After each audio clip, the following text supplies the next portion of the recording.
take you out for a day trip, or it can be pretty high end if you want us to take care of everything for you. When I came over, I told my boss at the time, and he goes, Vietnam? Ain't there commies in Vietnam? It's a struggle. The amount of Vietnamese I know after 10 years is embarrassing. I have a special deal with my house that you're not gonna find. My rent is, but that being said, even the rents are going up quite a bit now. I see people posting about, and not only that, there are so many things that can go wrong with a rental here. How I met my wife was actually met this girl from Hanoi on Tinder. I'm Evan. Cameron, nice to meet you. A full decade in Da Nang, Vietnam, and this was like the first jumping off point from America. Da Nang was basically the first place I landed. 2, 3, maybe even 4 years, I was like, I'm gonna travel to all the places. I'm gonna find the actual best spot. Just because Da Nang is like very centrally located within Southeast Asia. It seemed like a good jumping off point. Yeah. And then as I searched around, I went to a bunch of different countries and just couldn't find anything that had the same balance to it. I got married last year, actually. Congratulations. Thank you. So me and my wife, we live together. I've kind of done like mostly I know my expenses better than mine and my wife's expenses.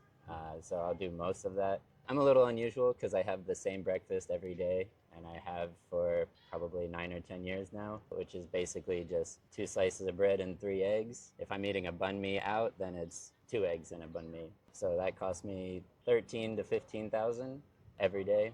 When I wake up, I don't like to make decisions, so I get my eggs and then I can start my day. Right. So yeah, that's like 60 cents a day, maybe under $20 a month. It's about 60 cents. I usually spend between 25 and 40K. 25 would be like a kum sun, which is rice with veggies and a grilled pork chop.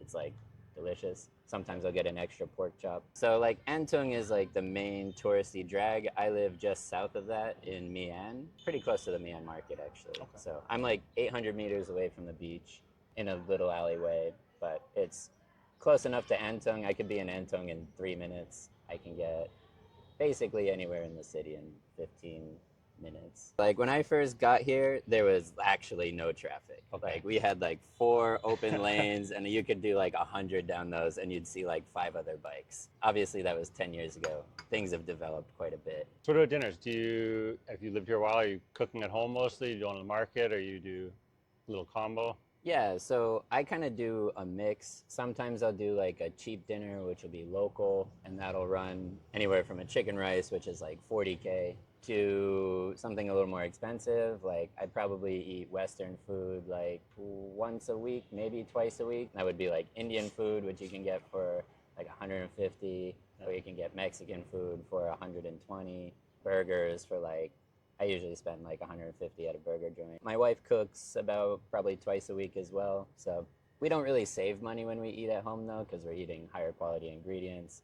I tend to eat more because it's like healthier and more delicious. My wife is a really good chef. So what's the grand total for monthly eating? So if I were to go really low, it would be like 2.5 mil. The most it would be like 5 million. I would assume it's probably around 3.5 million. Yeah, it's about $140. The rainy seasons are really rough here. Basically rains for like 2-3 months of the year.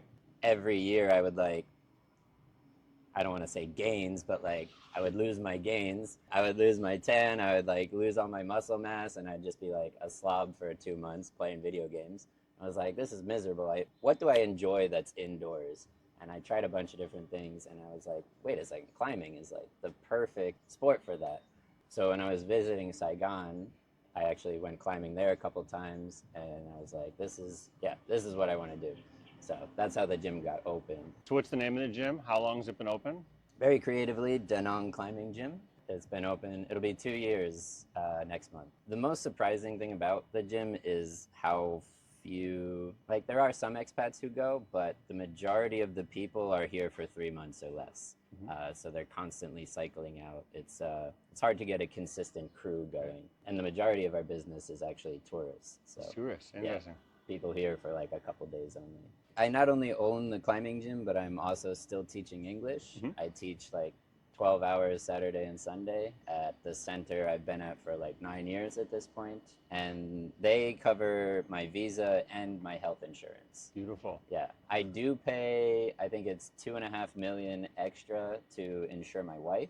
One of the things I knew would be interesting about, but I'm finding is even more interesting about doing these interviews and talking to other people living abroad about their cost of living is that I think there's a really sort of skewed perspective on living affordably or cheaply. Like the idea that like the people who are in Southeast Asia or living abroad for a really incredible cost of living.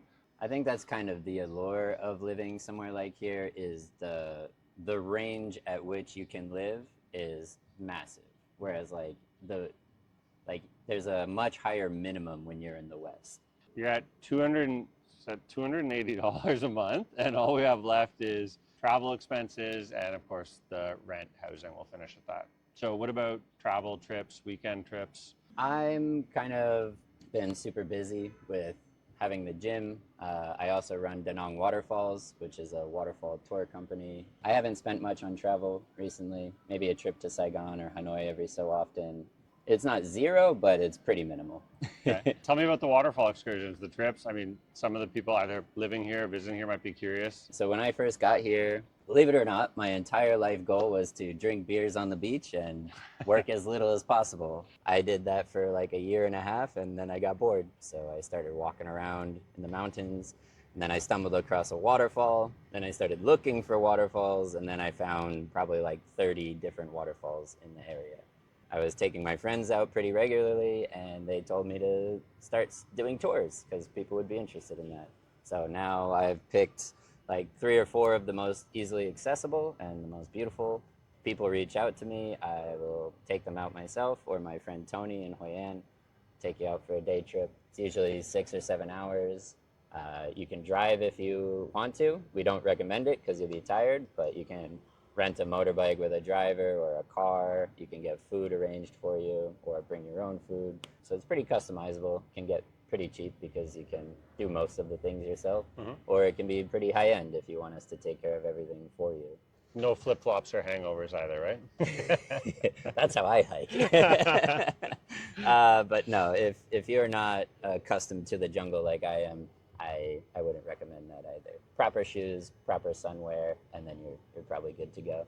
Awesome. Okay, and we'll make sure to link the business descriptions, both to the gym and the tours below. So if anyone's watching this now, you can add that to your calendar. You know, either we're going to get a lot of shit posters in the comments, or hopefully you're spending a ton of money on your housing so that the number looks realistic for Americans and Europeans. Well, I have a special deal with my house that you're not going to find. Okay. My rent is $7 million, and I have a 3-bedroom house. There you go. And you're not going to find that deal, trust me. This is a holdover from COVID when rent plummeted. How many stories, how many beds, how many baths?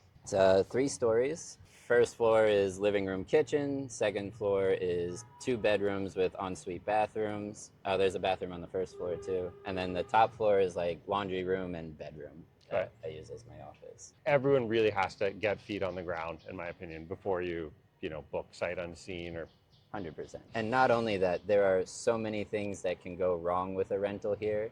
It could be your neighbor has a loud dog, your neighbor has a pet rooster. Like, that's the number one thing I look up for. Or next door, there's an empty lot that's under construction. Like, all of those things are going to ruin your day. Okay, thanks so much for sharing your budget. If I've done the math right, I think you're living on about $530 a month US. And that's including the rent for the whole house. That's not like a split rent cost between you and your wife. So it sounds like you're easily under $600 a month. What do you have? Yeah, my average on the spreadsheet is like 584.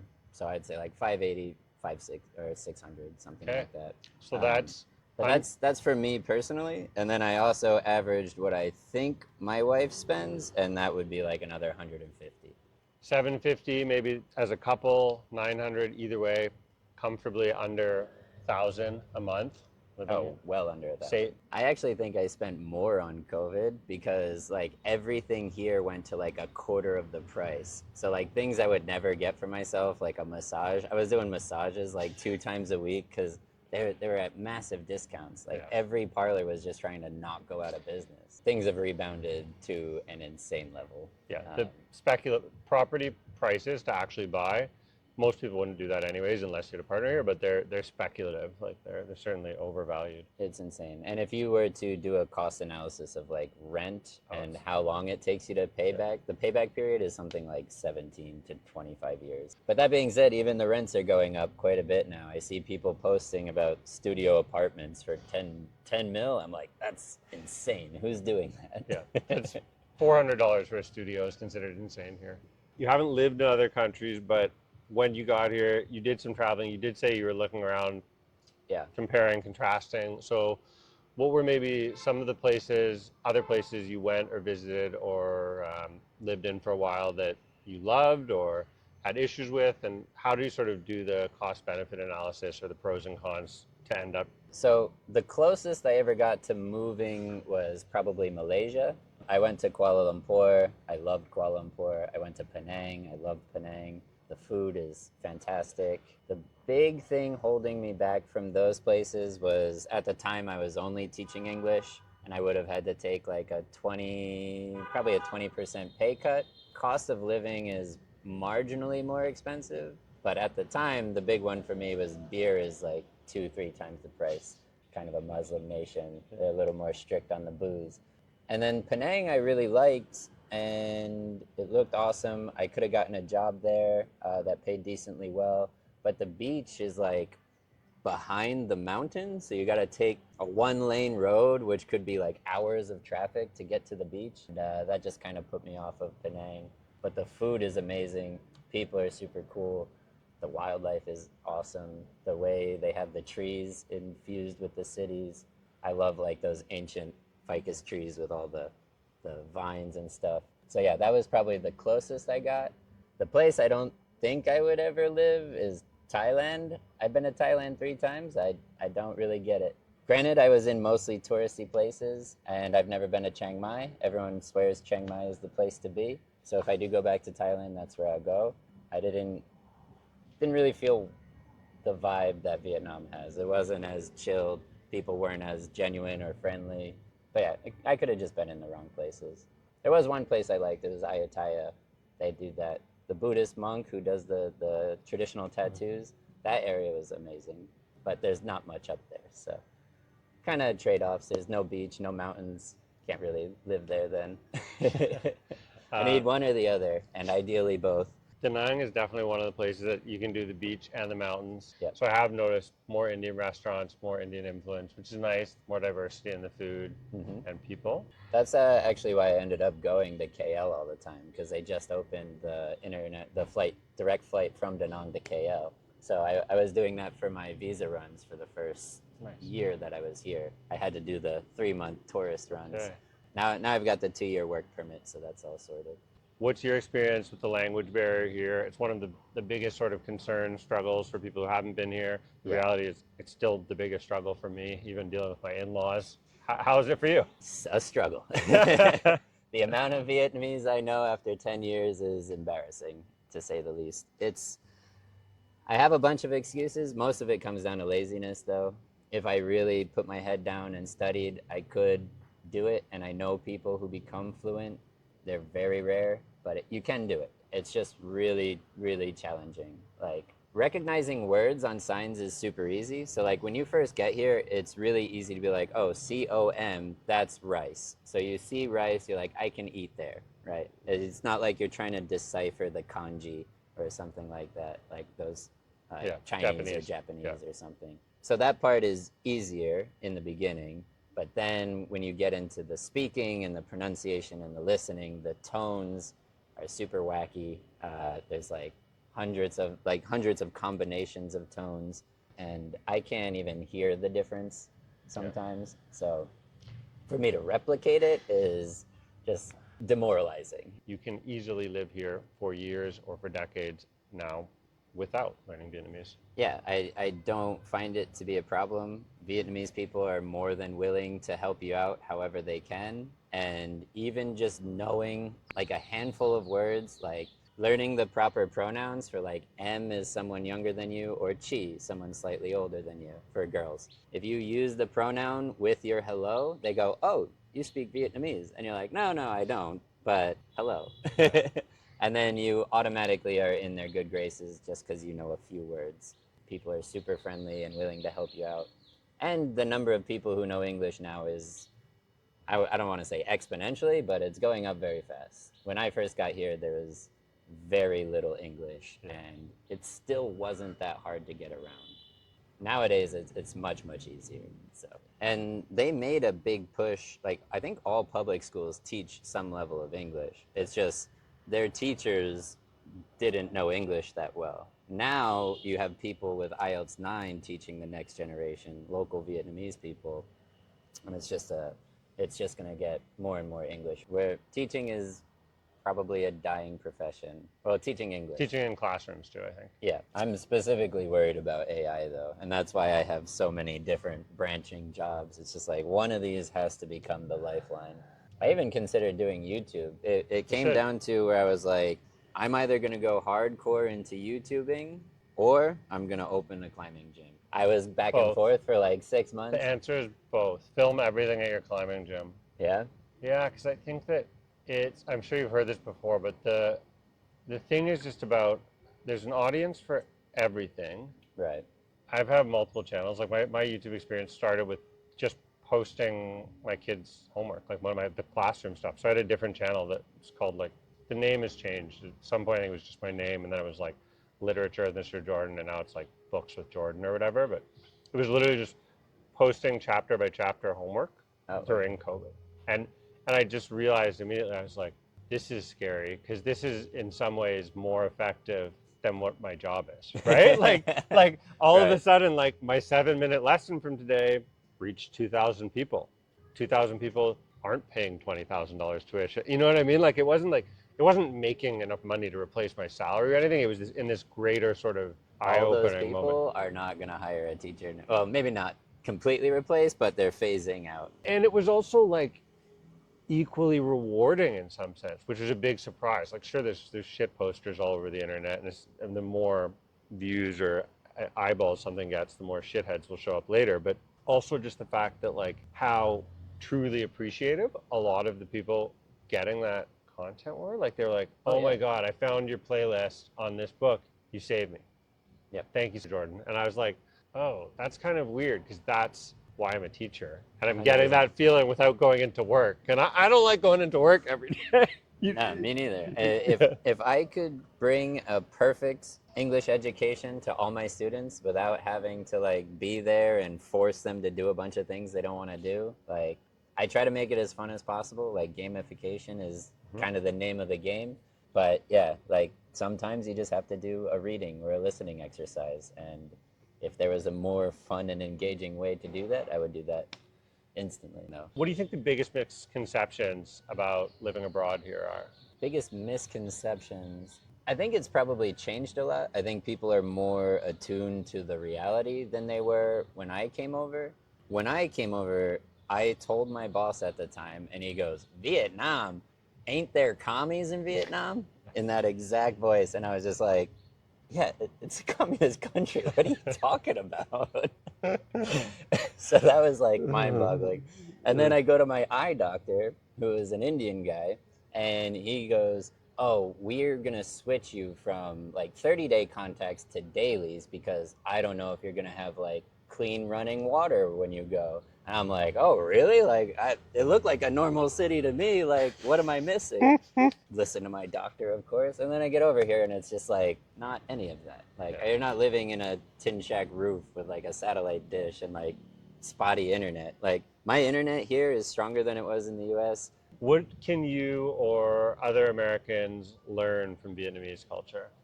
Vietnamese culture is way more family-based and way less individualistic. There are obviously downsides to that and benefits to, like, individualistic mindset. The way families here are so connected to each other, and, like, no matter what happens, it's like, it's kind of crazy to see. I love my family, and I'm I think I'm close with them, but the way I interact with them versus the way my wife interacts with her family, she calls them every day, always FaceTimes for like an hour, if not every day, every other day, either her aunts or her grandmas or somebody. I talk to my parents like every 3 months, and my brother maybe every twice a year. But I feel like that's normal for the West. But here, like the family is so cohesive. They're really set on like everything that the family builds is the whole family's. So if one of them falls on hard time, the family will bail them out. Or if someone needs something, they're always there to help each other out. Where I think some of that is kind of lost in the West now. But to the other extent is they then don't see friends as important as I think we do. Where like the people I associate my tightest feelings and connections with are my friends, whereas like hers is family. And yeah, she likes her friends obviously, and like they would help each other out, but it's nowhere near like the same level. It's like kind of a switch dynamic, I would say.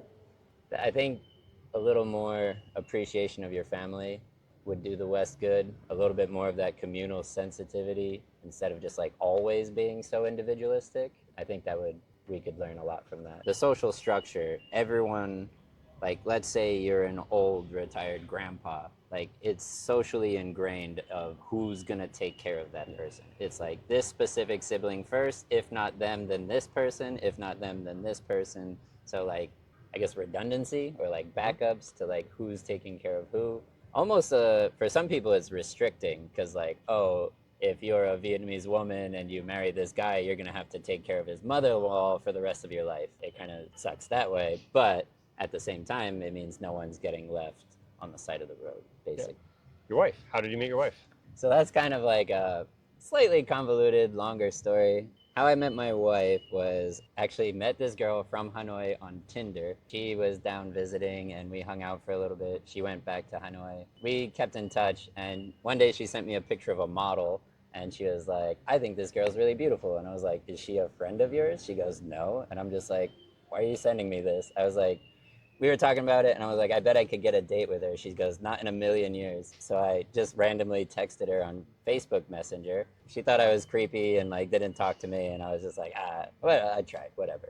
A few months later, she's visiting Da Nang and forgot who I was. And I was just like, hey, I see you're in Da Nang. Do you want to go on a waterfall trip? She's like, actually, I got nothing to do. Why not? And then we went on this waterfall trip and then just kind of hit it off from there. So she went back to Hanoi after like a week and we kept in touch. I visited her in Hanoi and then she moved down to Da Nang. Fascinating. The rest is history. And a Hanoian. I'm married to a Saigonese woman, and I couldn't imagine being married to a Hanoian, and I'm sure you feel the same. I mean, that's just something, if you come to Vietnam, you'll have to learn for yourself. Deep cultural differences between the North and the South are real, Yeah. no doubt. So when she came down here, she thought like everyone here was super countryside. That's one of the reasons I don't speak Vietnamese is because my accent is countryside accent. Hanoian people are very proud of their city and their language and their culture, but she has very much opened up to living in Da Nang and has started to see the benefits. It takes like a year or two, but then they're like, actually, I do like breathing oxygen. What's something weird, something strange that still sort of makes you do a little double take when it happens? Oh, traffic stuff. All the time you're just driving and you're like, are you seriously doing that right now? Like sometimes people will be like looking at houses on the right, they'll be on the right lane, they'll have their right blinker on and they'll just be like, oh, what's this? Without looking, left turn across 6 lanes, just no clue. No clue. I call it like the double fake, right? But it's not a non-intentional swerve double fake and then where go the other way. they go left to do the right U-turn, or they go yeah. right to do the left U-turn. It's a classic. It's Oh my God. outrageous. Oh my God. And if it's not the way they drive, it's what they're driving with. My buddy Travis has like a collection of pictures. He calls it the big load, which is just all the things they can fit on a motorbike. Could be like a 20-foot mirror, could be like 500 styrofoam coolers. Insane what they put on a motorcycle here. Truly impressive feats of balance. Yeah. What's something wonderful about living abroad, living here? Like the whole thing. I can't think, like outside of missing family and friends, I can't think of like one thing that I prefer back home than to here. Can't think of anything because right here I've got the beach within 5 minutes, 3 minutes. I've got Sun Tra, which has like 600 of the rarest monkeys on earth. That's 20 minutes from my house. Within 2 hours, I have 30 different waterfalls that I can go to that virtually nobody else knows about. Basically everything that I could want. Actually, no, there is one thing